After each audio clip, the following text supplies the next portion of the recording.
संगत जी, गुरु जी के चरणों में कोटि कोटि प्रणाम। आज मैं गुरु जी का सत्संग कर रही हूँ भाभी के यहाँ। तो भाभी के यहाँ आई थी। आज भाभी जी ने अपना सत्संग शेयर करने के लिए बोला था कि मिनी मुझे आज सत्संग शेयर करना है, तो मैं भाभी के यहाँ आई हूँ। तो मेरी भाभी सबसे पहले अपना सत्संग शेयर करेंगी, उसके बाद मैं करूँगी। जय गुरु जी। जय गुरु जी। संगत जी, गुरु जी का लख लख प्रणाम, सत प्रणाम मेरे गुरु पापा। मेरे गुरु जी के साथ जर्नी ऐसे शुरू हुई। मेरी नंद ने मुझे एक सत्संग भेजा तो मुझे बहुत अच्छा लगा। मैंने सत्संग बार बार सुना। फिर नंद से बोला कि भाई मुझे और सत्संग भेजो भैया, बहुत अच्छा लगा है। नंद ने बोला कि लाइक करो, शेयर करो, भाभी बहुत सत्संग आ जाएंगे, आप ऐसे ही करते रहो। मैंने कहा ठीक है। फिर मैंने सत्संग सुना तो मैं सुनती चली गई। उसी दिन मेरे को ऐसा लगा कि बस पूरे दिन मैं सत्संग ही सुनती रही। फिर अगले दिन भी मैंने सत्संग सुना।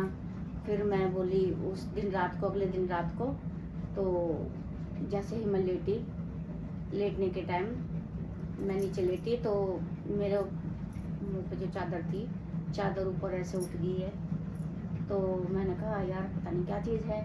तो मैंने वो चादर जैसे किसी से खींची हो, तो मैंने ऐसे चादर खींच के और फिर ऐसे सीने से लगा के फिर मैं लेट गई हूँ। तो फिर दोबारा फिर मेरी चादर फिर ऊपर उठी है।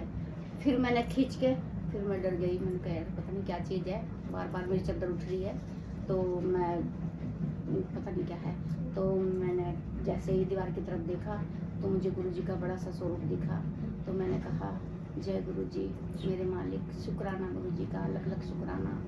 तो संगत जी आगे मैं क्या बताऊं, जब से गुरु जी से जुड़ी हूँ बहुत कुछ सत्संग हुए हैं।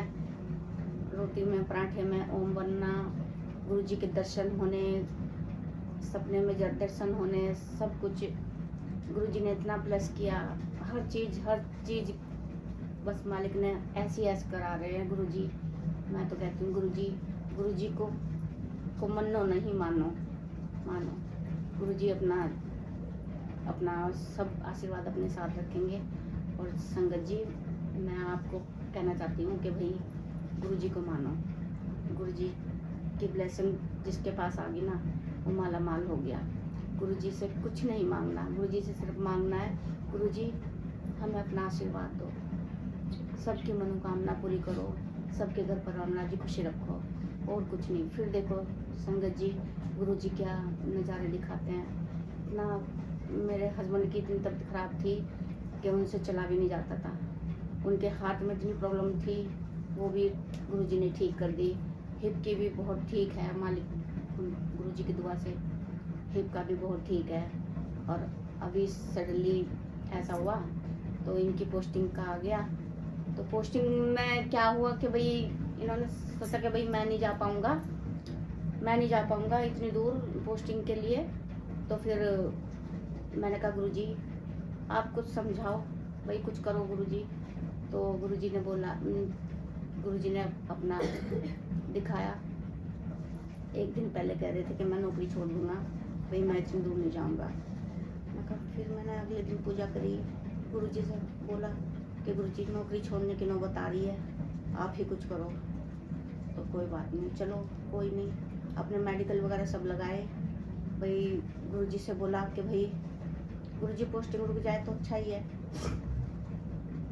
तो पोस्टिंग तो नहीं रुकी, क्योंकि गुरु जी का 2 दिन पहले ही मैं अपनी फ्रेंड से बोल रही, मेरी फ्रेंड कह रही है कि चलो प्रयागराज चलते हैं और भाई अपना स्नान करके आते हैं। तो मैंने बोला नहीं यार मैं नहीं जा सकती भाई, मैं तो कहीं नहीं जा सकती, मैं तो यहीं अपना सब मेरे तीर्थ यहीं हैं, मैं नहीं जा। बस एक मेरी तमन्ना थी बचपन की, मैं उनसे बोली एक तमन्ना थी मेरी बचपन की कि भाई मैं माता पे जाऊँ।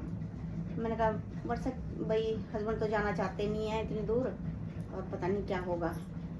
तो पता नहीं भाई हमारे दर्शन है लिखे नहीं, हम इतने वो हैं कि भाई क्या पता माता रानी ने हमारे दर्शन किस्मत में लिखे ही नहीं है। तो इसीलिए मैंने कहा नहीं हो पाएगा। तो अगले दिन ही इनका आ गया कि भाई तुम्हें जम्मू जाना है, आपकी पोस्टिंग आ गई, 1 हफ्ते में 15 दिन में निकलना है करके। तो जी उसके बाद जाना है तो फिर जाना है। अब क्या है, गुरुजी का इशारा है कि भाई चलो, आपकी जो तमन्ना है वो मैं पूरी करूँगा। है, गुरुजी ने कहा कि आपकी तमन्ना जो है मैं पूरी करूँगा और जाओ आप दर्शन करके आओ। उसके बाद भी बहुत कोशिश करी कि भाई पोस्टिंग रुक जाए, पोस्टिंग नहीं रुकी, हार के जाना ही पड़ा, क्योंकि गुरुजी के आगे तो किसकी नहीं चलती। गुरुजी जो करना चाहते हैं वो करवाते हैं। गुरुजी तो अपने मालिक हैं। तो अब हस्बैंड चले गए हैं पोस्टिंग, और गुरुजी की कृपा से, माता रानी की कृपा से अब हम भी माता रानी के दर्शन करने जाएंगे, वैष्णो देवी जाएंगे। माता रानी ने बुलावा दे जाए। पहले हम सोचते थे पता नहीं कैसे माता रानी कैसे बुलाएगी। बचपन में सोचते थे कि तकिए के नीचे माता रानी पैसे रख के जाती है तो फिर हम जाते हैं। जब बचपन था, छोटे थे तो कुछ नहीं, लेकिन माता रानी का इशारा और गुरुजी का इशारा था कि भाई जाना है करके, तो इसीलिए माता रानी का बुलावा है और मालिक की कृपा है। अब पोस्टिंग गए हैं, थोड़े दिन में हम भी जाएंगे और फिर उसके बाद माता रानी के दर्शन करके आएंगे सब परिवार सहित। मैंने कभी सोचा भी नहीं था कि मेरा सपना इतनी जल्दी गुरुजी पूरा कर देंगे। मेरे मालिक, मेरे दातार की बहुत बहुत कृपा। सतगुरु मेरे सच्चे बादशाह, सरबद्दा वाला मेरे डैडी, सरबद्दा वाला मालका, मेरे मालका, सतगुरु मेरे सच्चे बादशाह। जय जय गुरुपा। भूल चूक हुई तो माफ करना गुरुजी मेरे, सतगुरु मेरे। जय गुरुजी। जय गुरु जी। संगत जी, ये था भाभी जी का सत्संग, जो उन्होंने बड़े ही प्यार से गुरु जी के चरणों में अपना भेंट किया, शेयर किया। गुरु जी का मैसेज था कि अपना सत्संग शेयर करो। मेरी भाभी ने फर्स्ट टाइम यही सत्संग शेयर किया है, उससे पहले कभी नहीं करा। छोटे मोटे सत्संग में जाती थी, उसी में शेयर किया था। तो ये पहला सत्संग ही मेरी भाभी का है जो मैं आप लोगों तक पहुंचाऊंगी। तो संगत जी, मेरा भी एक सत्संग है। वैसे तो सत्संग बहुत सारे हैं, लेकिन बिल्कुल अभी का ही सत्संग है, इसी महीने का सत्संग है जो मैं आपको बताती हूँ। जो मेरे बहुत ही दुखदायक, बहुत ही कष्ट मेरे जीवन में आया था, भयंकर संकट आया था, जो गुरु जी ने निकाल दिया, हल्के में निकाल दिया। तो मैं आपको वो सत्संग सुनाना चाहती हूँ। वो 7 फरवरी का सत्संग है जो मैं आपके सामने शेयर करना चाहती हूँ। मैं 7 तारीख को बुक फेयर में गई थी। मेरे हस्बैंड जी, मेरे बेटे ने बोला कि मम्मी आप चले जाओ। मेरी बेटी को भी जाना था, तो मेरी बेटी की छुट्टी नहीं थी, वो पास भी लाई थी, तो वो जा नहीं पाई, इसे कॉलेज सडनली जाना पड़ा, उसे छुट्टी नहीं मिली क्योंकि बच्चों के एग्जाम चल रहे थे। तो मेरी बेटी नहीं जा पाई। तो मेरे बेटे ने बोला मम्मी 2 दिन रह गए, बुक फेयर खत्म हो जाएगा और आप अकेले ही चले जाओ, कॉन्फिडेंस आपका आएगा और आप अकेले ही वहां चले जाओ। तो मैं ना मेट्रो का, मेरा कार्ड बना हुआ था, तो मैं मेट्रो से चली गई। मेरे हस्बैंड का फोन आया, मैंने बताया उनको कि भाई मैं तो आज वहां जा रही हूँ प्रगति मैदान बुक फेयर में। तो मेरे हस्बैंड जी ने बोला कि तुम ना, मतलब मैं तुम्हें आते वक्त ऑफिस से शाम को मैं ले लूंगा, आप मुझे कॉल कर देना, मैं 15 मिनट में आपको लेने आ जाऊंगा। मेरे पास हेलमेट है ऑफिस के अंदर और मैं तुम्हें लेने आ जाऊंगा। मैंने कहा अच्छा। मैं बुक फेयर में गई, मैं गुरु जी का जल प्रसाद साथ रख के ले गई, क्योंकि मैं नर्वस हो रही थी, क्योंकि मैं अकेले कभी नहीं जाती, कभी बेटी के साथ, कभी हस्बैंड जी के साथ, किसी ना किसी के साथ जाती हूँ, अकेला मैं कभी नहीं गई। तो फिर क्या हुआ, मैं चली गई। गुरु जी का जल प्रसाद मैं अपनी जैकेट में डाल के ले गई अपने साथ। मैं गुरु जी का बोलती हूँ कि अंग संग रहना गुरु जी, ऐसे करके मैं निकल गई। मैं वहां गई, घूमी, एंजॉय करा। फिर मैंने सोचा कि मेरे हस्बैंड जी कहाँ ढूंढेंगे मुझे, सुप्रीम कोर्ट के यहाँ बहुत भीड़ है। तो फिर मैंने फोन कर दिया उनको, मैं मेट्रो से वापस चली जाती हूँ ताकि मेरे हस्बैंड जी परेशान ना हो। तो मैं मेट्रो से घर चली गई और मैं 5:10 पे घर आ गई। घर आके मैं मतलब वही चाय वाय भी पी ली, मैंने बिस्किट वगैरह खा लिए। उसके आधे घंटे के बाद ही मेरे हस्बैंड जी ऑफिस से आ गए, और आने के बाद वो एकदम ही ठीक थे। उन्होंने फिर पानी वानी पिया, थोड़ी देर बात करी। मैं बुक खरीद के लाई थी, रामायण खरीद के लाई थी, कुछ 2-3 बुक और लाई थी, उसपे हनुमान चालीसा था। मैंने उन्हें दिखाया, उन्हें नतमस्तक करा, मतलब हाथ जोड़े करे, बहुत अच्छी बुक, ऐसे बात करे। फिर कह रहे कि भी कुछ खाने के लिए क्या बना लूं। मैंने कहा कि भाई ऐसा कुछ बना लेते जो जल्दी बन जाएगा, मैं तो बहुत थक गई हूँ। तो मेरे हस्बैंड जी ने कहा चलो रेडीमेड मंगा लेते। तो फिर बच्चे कह रहे नहीं नहीं, कुछ वैसे ही खा लेते हैं। तो मेरे बेटे ने कहा कि हम अंडे की भुजिया खा लेंगे करके, मेरे बेटे ने बोला। तो फिर मेरे हस्बैंड ने कहा चलो मैं ट्रे ले आता हूँ बच्चों के लिए। तो मेरे हस्बैंड जी जैसे ही कार लेकर बाहर निकले और ऐसे घूमे, तो उनको एकदम सडनली बहुत जोर से घबराहट हुई, और दिल इतनी तेज घबराया उनका बहुत जोर से, और सडनली वो गाड़ी लाके उन्होंने खड़ी कर दी घर के आगे, और आके अंदर आके मुझे आवाज मारी। कह रहे कि भाई मेरे को आवाज मारी कि भाई मेरी इतना तबीयत खराब हो रही है, मुझे नींबू पानी दे दो, मेरे को बहुत जोर से घबराहट हो गई करके। मैंने फटाफट नींबू पानी बनाया, सिकंजी, नमक, चीनी की, मेरे हस्बैंड जी को दे दी। अब उन्होंने पीने के बाद और ज्यादा तबीयत खराब होगी, वो मुझे नहीं बता रही कि उन्हें क्या हो रहा है। कह रही कि ना पता नहीं क्या हो रहा है, अभी शायद गैस होगी, ठीक हो जाएगी। हमने भी सोचा कि गैस की वजह से हुआ है, क्योंकि मुझे अक्सर गैस हो जाती है, उन्हें बीपी भी रहता है और थायराइड भी है। तो हमने सोचा भी थोड़ी देर में भी ठीक हो जाएगा, हो सकता है गैस हो रही है। तो मैं किचन में जाके खाने की तैयारी करने लगी। तो फिर मेरे हस्बैंड जी ने दोबारा बोला कि ना मुझे हॉस्पिटल ले चलो, मेरी बहुत तबीयत खराब हो रही। तो मेरा बेटा फौरन तैयार हो गया। मैंने पूछा आपने मतलब क्या हुआ, तो मेरे हस्बैंड जी घर आ गए और घर आने के 10 मिनट बाद उनकी ये प्रॉब्लम शुरू हुई। तो उनकी हेल्थ इशू बहुत बिगड़ गया और हाई बीपी हो गया। हम हॉस्पिटल ले गए, हॉस्पिटल ले जाते और तबीयत खराब होगी। इतनी तबीयत खराब होगी, डॉक्टर को दिखाया, इंजेक्शन लग रहे, उनको सब कुछ कर रहे, लेकिन वो बिल्कुल होश में नहीं आ रहे। हमें भी समझ में नहीं आ रही कि क्या करे। और उनका गला सूख रहा, करे गला बिल्कुल अब बंद, बहुत ज्यादा ईसीजी करा रहे, कभी कुछ करा रहे, वो बिल्कुल भी स्थिर नहीं हो पा रहे। इतने तबीयत खराब बहुत ज्यादा, मैं इतना घबरा गई। मैं डॉक्टरों के पास भाग रही, हम इमरजेंसी में गए थे रात को। तो हमें समझ में नहीं आ रही, उनके माइंड से बिल्कुल कनेक्शन कट गया था। उन्हें कुछ भी समझ में नहीं आ रहा था कि हम कौन है या उनके साथ क्या हो रहा है, उन्हें कुछ भी नहीं पता था। बहुत हालत उनकी खराब हो रही। फिर मैंने अपने फैमिली मेंबर्स को बुला लिया, मेरे भाभी को बुलाया, मेरे भाई वगैरह सब आए, ससुराल पक्ष से भी सब आ गए। फिर दूसरा डॉक्टर बदल गया। 2.5-3 घंटे हो गए और उनको कोई भी रिलीफ नहीं हो रहा। मेरी जेब के अंदर ना गुरु जी का जल प्रसाद था। मैं बार बार उनको गुरु जी का जल प्रसाद ढक्कन से डाल रही जा रही, जय गुरु जी कर करके। और देखो सडनली मेरी जेब से गुरु जी का जल प्रसाद निकल गया।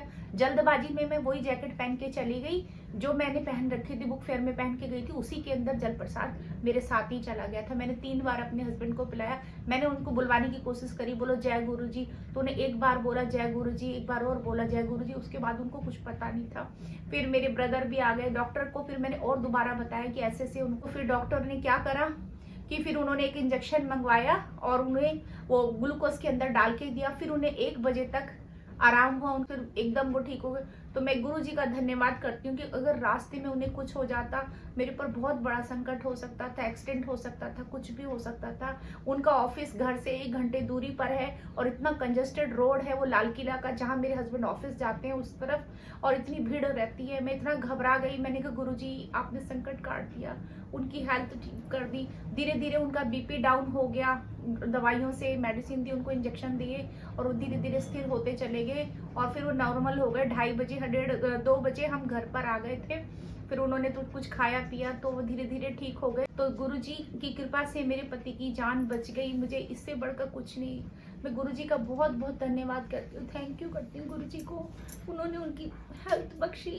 मेरे को इतनी टेंशन हो गई थी कि उनको कुछ भी हो सकता है। मेरा बेटा इतना परेशान हो गया था, हम इधर उधर भाग रहे थे, बार बार समझ में नहीं आ रहा था कि हम क्या करें, कैसे उनकी जान को बचाएं। गुरु जी का एक सहारा था। मेरी भाभी निरंतर मंत्र जप कर रही थी हमारे साथ बैठकर, मैं भी कर रही थी, मेरी पूरी फैमिली मेंबर्स गुरु जी का ध्यान कर रहे थे। मेरे बच्चे, परिवार वाले सभी लोग इकट्ठे हो गए थे। सभी लोग गुरु जी को मानते हैं। गुरु जी की कृपा से मेरे हस्बैंड जी ठीक हो गए, ऑफिस भी जा रहे हैं, लेकिन वीकनेस है वो भी ठीक हो जाएगी, लेकिन एकदम ठीक हो गए। जय गुरु जी। यही मेरा शुक्राना सत्संग था। मैंने गुरु जी के चरणों में अपना ये सत्संग सुनाया है। जय गुरु जी, शुक्राना गुरु जी। सत्संग और भी, और एक सत्संग और सुनाना चाहती हूँ मैं। एक सत्संग यह है कि मैं ना कुंभ जाना चाहती थी। जब से कुंभ मेला लगा था तब से मेरे मन में इच्छा जाग गई थी कि मैं भी कुंभ जाऊं।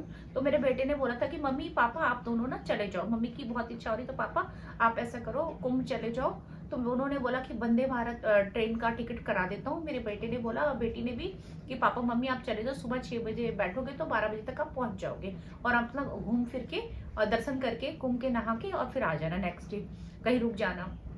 तो उसी दिन ना भगदड़ हो गई। तो हम लोगों ने, मैं डर गई, मैंने विचार बदल दिया कि अब मैं नहीं जाऊंगी। लेकिन मेरे मन में ना बहुत चल रहा था। तो मेरी एक दीदी है हमारे पड़ोस में रहती, वो भी गुरुजी को मानती है। तो वो 2-3 दिन पहले कुंभ से आई है। तो उसने ना मुझे सडनली बोला कि मैं कुंभ से तुम्हारे लिए जल लाई हूँ, क्या तुम जल लोगी? मैंने बोला हाँ दीदी मेरे को दे दो। तो उन्होंने मेरे लिए कुंभ से जल लाई। और मैं आज, गुरु पूर्णिमा है आज, माघ पूर्णिमा है, तो आज मैं गुरु जी के वही जल प्रसाद से ही मैं नहाई कुंभ से जो जल आया था उसी से मैं नहाई और मैं इतनी खुश हुई, मेरे को इतना आनंद आया कि मेरे लिए कुंभ ना जा पाई, लेकिन गुरुजी ने मेरे लिए कुंभ से जल घर ही भेज दिया, जिससे मैंने स्नान कर लिया। घर के अंदर मैंने सभी बच्चों को, अपने बच्चों को और अपने हस्बैंड जी को बोला था कि भाई थोड़े थोड़े से सब नहाना, लेकिन सब लोग भूल गए और मेरे को सिर्फ याद रहा और मैंने उससे नहाया। तो मेरे बेटे ने कहा कि मम्मी ये सिर्फ आपके लिए आया था, इसलिए आपको याद रहा।